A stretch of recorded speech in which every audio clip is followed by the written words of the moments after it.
भारत को एक समय पर सोने की चिड़िया कहा जाता था। यहाँ न सिर्फ लोगों के पास धन दौलत हुआ करती थी, बल्कि ज्ञान के क्षेत्र में भी भारत पूरी दुनिया में अव्वल था। उस समय जब विश्व के तमाम देशों को अक्षर तक का ज्ञान नहीं हुआ करता था, वहीं भारत में ज्ञान की गंगा बहती थी। आज से करीब 1600 साल पहले हमारे देश में एक ऐसी यूनिवर्सिटी हुआ करती थी जहां 100 से अधिक विषयों के बारे में पढ़ाया जाता था।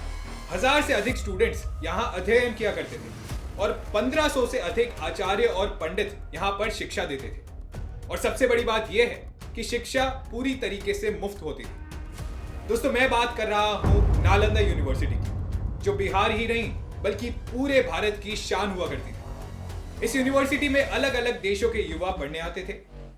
यहाँ के चौकीदार भी इतने समझदार होते थे कि वही एंट्रेंस टेस्ट लेने का काम करते थे। लेकिन एक क्रूर राक्षस और सनकी शासक ने इस यूनिवर्सिटी में आग लगा दी। इस यूनिवर्सिटी में इतनी किताबें थी कि उन्हें जलाने में भी 3 से 6 महीने तक का समय लग गया। नालंदा यूनिवर्सिटी आखिर क्यों पूरे विश्व में प्रसिद्ध थी, यहाँ पर किस तरह की पढ़ाई की जाती थी और क्यों एक पागल शख्स ने इस यूनिवर्सिटी को आग से जला दिया, इन सब के बारे में दोस्तों मैं आज आपको इस वीडियो में बताने वाला हूँ। स्कूलों की किताबों में आज नालंदा यूनिवर्सिटी के बारे में पढ़ाया जाता है। इस यूनिवर्सिटी का इतिहास 5वीं शताब्दी से शुरू होता है। हालांकि कुछ इतिहासकारों की माने तो ये यूनिवर्सिटी और भी पुरानी हो सकती है, लेकिन चाइनीज ट्रैवलर योंग सैंग की किताब के अनुसार 5वीं शताब्दी में कुमार गुप्त ने इस यूनिवर्सिटी की शुरुआत की थी। ये यूनिवर्सिटी 10 किलोमीटर लंबे और करीब 5 किलोमीटर चौड़े एरिया में फैली हुई थी।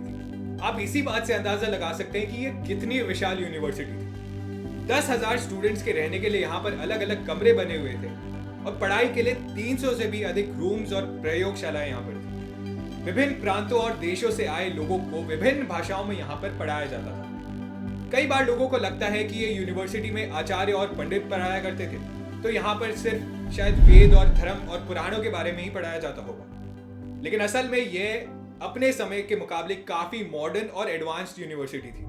यहाँ पर मेडिकल की पढ़ाई, सर्जरी, ज्योतिषी, एस्ट्रोनॉमी, फिलॉसफी, मैथ्स और योग मिलाकर 100 से भी अधिक सब्जेक्ट्स के बारे में पढ़ाया जाता था। नालंदा यूनिवर्सिटी से खुदाई में कुछ कांस्य की मूर्तियां भी मिली थी, जिसके बाद यह अंदाजा लगाया जा सकता है कि यहाँ पर क्राफ्टमैनशिप के बारे में भी पढ़ाया जाता होगा। इस यूनिवर्सिटी में एडमिशन के लिए एक एंट्रेंस एग्जाम हुआ करता था, जिसे केवल 10 में से 3 विद्यार्थी ही पूरा कर पाते थे।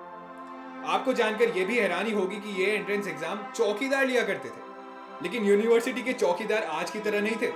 होनहार और ज्ञानी लोगों को ही चौकीदार बनाया जाता था, जो स्टूडेंट्स की बॉडी लैंग्वेज देखकर ही ये बता देते थे कि ये वास्तव में पढ़ने में इच्छुक है या नहीं। पढ़ाई के काबिल और इंटेलिजेंट युवाओं को ही प्रवेश मिलता था। चीन, Japan, Indonesia, Turkey, Myanmar, Persia, Korea और श्रीलंका सहित कई देशों के लोग यहाँ पर पढ़ाई के लिए आते थे।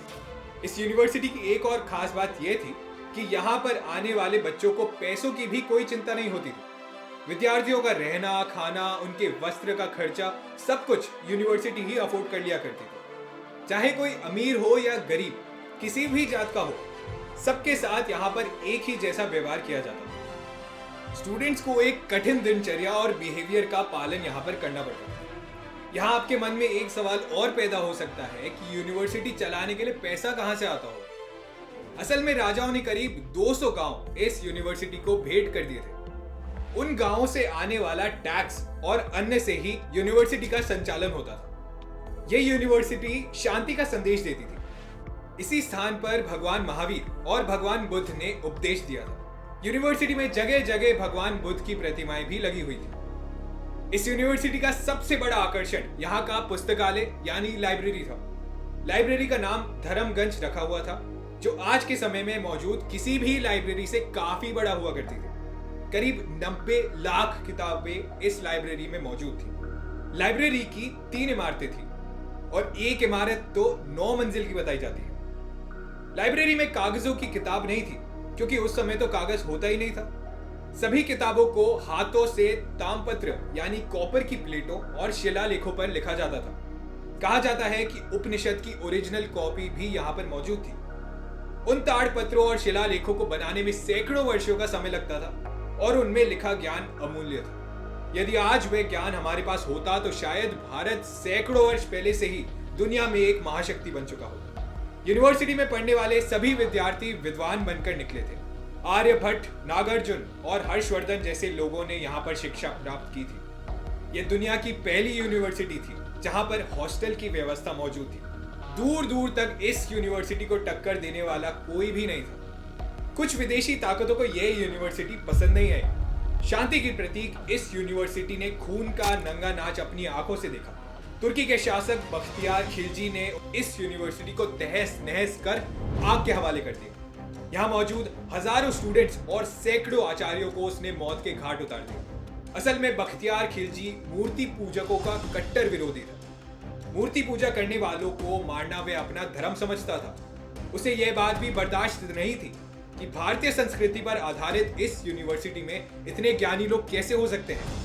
वह अपने राज्य का विस्तार करता हुआ बिहार तक पहुंच रहा था कि अचानक उसकी तबीयत बिगड़ना शुरू हो गई। उसका स्वास्थ्य दिन बर दिन खराब होता रहा, मानो उसे अपने कर्मों की सजा मिल रही। देश भर से बड़े बड़े नीम, हकीम और वैद्य बुलाए गए, लेकिन किसी की भी दवाई से बख्तियार खिलजी को आराम नहीं मिल पा रहा था। सभी नुस्खे फेल हो रहे थे। तुर्कमेनिस्तान से भी हकीमों को बुलवाया गया, लेकिन सभी ने अपने हाथ खड़े कर दिए। किसी ने बख्तियार को सलाह दी कि वे नालंदा यूनिवर्सिटी में मेडिकल डिपार्टमेंट के प्रमुख पंडित राहुल श्रीभद्र से परामर्श करें, लेकिन खिलजी इसके सख्त खिलाफ था। वह भारतीय पद्धति से अपना इलाज नहीं करवाना चाहता था। उसने साफ कह दिया था कि काफिरों की बनाई दवाई वह बिल्कुल नहीं लेगा। लेकिन लोगों ने जब उसे समझाया तो उसने राहुल श्रीभद्र से मुलाकात की। आचार्य श्रीभद्र जानते थे कि वह बख्तियार उनका दुश्मन है, लेकिन एक डॉक्टर को सबसे पहले प्रतिज्ञा दिलाई जाती है कि मरीज को दुश्मन या मित्र की नजरिए से नहीं, बल्कि एक मरीज के नजरिए से देखें। बख्तियार खिलजी ने राहुल श्रीभद्र से कहा कि यदि उसमें सच में विद्या है तो बिना दवाई के उसे ठीक करके दिखाए। श्रीभद्र ने बख्तियार की चुनौती स्वीकार कर ली और उन्होंने उसे एक कुरान पढ़ने को दी। श्रीभद्र ने कुरान की कुछ आयतों का जिक्र किया और कहा कि वह कुछ दिनों तक रोजाना ये आयतें पढ़े, जिससे वह पूरी तरीके से ठीक हो जाएगा। यह दावा है। वह दिन में कई बार कुरान की आयतें पढ़ने लगा और कुछ ही दिनों में उसका स्वास्थ्य भी ठीक होना शुरू हो गया। असल में श्रीभद्र ने कुरान के कुछ पन्नों पर दवाई का लेप लगा दिया। वह जानता था कि कुरान के पन्ने पलटते वक्त बख्तियार थूक का इस्तेमाल करता है, और जब वह थूक लगाकर पन्ने पलटेगा तो कुरान पर लगा लेप उसके शरीर में जाएगा। बख्तियार ठीक हो जाता है, लेकिन श्रीभद्र का एहसान मानने या धन्यवाद करने की बजाय उसके अंदर नफरत और द्वेष पैदा हो जाता है। बख्तियार कहता है कि कोई नीम हकीम उसे ठीक नहीं कर पाया तो एक पंडित ने उसे कैसे ठीक कर दिया। वह सेना की एक टुकड़ी तैयार करता है और नालंदा पर हमला करने का ठान लेता है। नालंदा यूनिवर्सिटी, जहां भाईचारे और आपसी सौहार्द का संदेश दिया जाता है, भगवान महावीर के संदेश जियो और जीने दो के बारे में लोगों को बताया जाता है। भगवान बुद्ध ने जहां शांति का संदेश दिया, उसको नष्ट करने के लिए बख्तियार अपनी सेना लेकर पहुंच जाता है। सेना यूनिवर्सिटी में प्रवेश करती है और सारे दरवाजे बंद कर देती है। प्रवेश के साथ ही यूनिवर्सिटी में बख्तियार और उसकी सेना अपना असली रुख दिखाना शुरू कर देती है। चारों ओर कत्लेआम मचा देते हैं। लोगों के खून से यूनिवर्सिटी लाल रंग की हो जाती है। अचानक ही चारों ओर मातम पसर जाता है। बाहर जाने के दरवाजे बंद कर दिए जाते हैं, लेकिन कुछ शिक्षक और स्टूडेंट्स अपनी जान बचाने में सफल हो जाते हैं। यहाँ पर एक खास बात जानकर आपको गर्व होगा कि ऐसी मुश्किल और कठिन समय में भी आचार्यों और विद्यार्थियों ने अपनी जान बचाने से पहले ताम्रपत्र और शिलालेखों को बचाने के बारे में सोचा। अपने कपड़ों में शास्त्र और अध्ययन की किताबें छिपाकर वे भाग गए। कुछ लोग नालंदा से तिब्बत में जाकर बस गए, जहां पर नए सिरे से बौद्ध धर्म का प्रचार प्रसार हुआ। जिन हजारों लोगों की हत्या की गई, उनका कसूर सिर्फ ये था कि वे ज्ञानी थे और मूर्ति पूजा में विश्वास करते थे।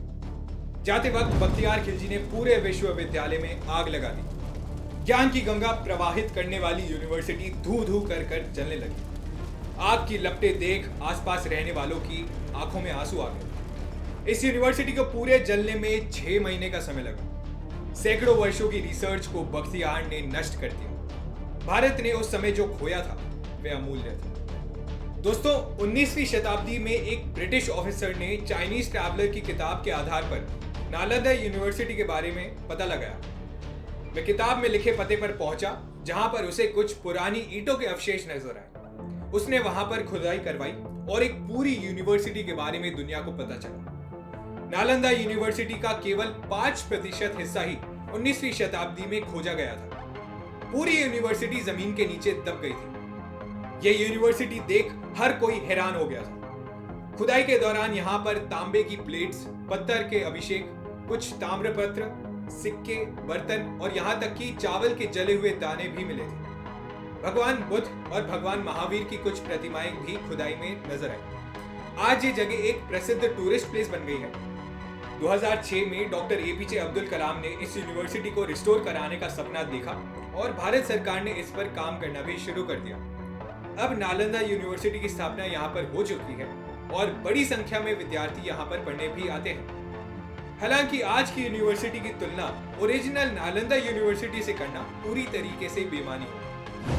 तो दोस्तों, ये थी नालंदा यूनिवर्सिटी की पूरी कहानी। दोस्तों, क्या आपको लगता है कि आज अगर ओरिजिनल नालंदा यूनिवर्सिटी मौजूद होती तो वह अमेरिका के हार्वर्ड, यूरोप के ऑक्सफोर्ड जैसे कॉलेजों के साथ टक्कर कर पाती? मुझे कमेंट्स में लिखकर बताइए। और अगर आपको ये वीडियो पसंद आए तो इसे लाइक करें, शेयर करें, कमेंट्स में मुझे लिखकर बताएं कि अगला कौन सा वीडियो आप देखना चाहेंगे। और अगर आपको हिस्ट्री में इंटरेस्ट है तो चैनल को ज़रूर सब्सक्राइब कीजिए।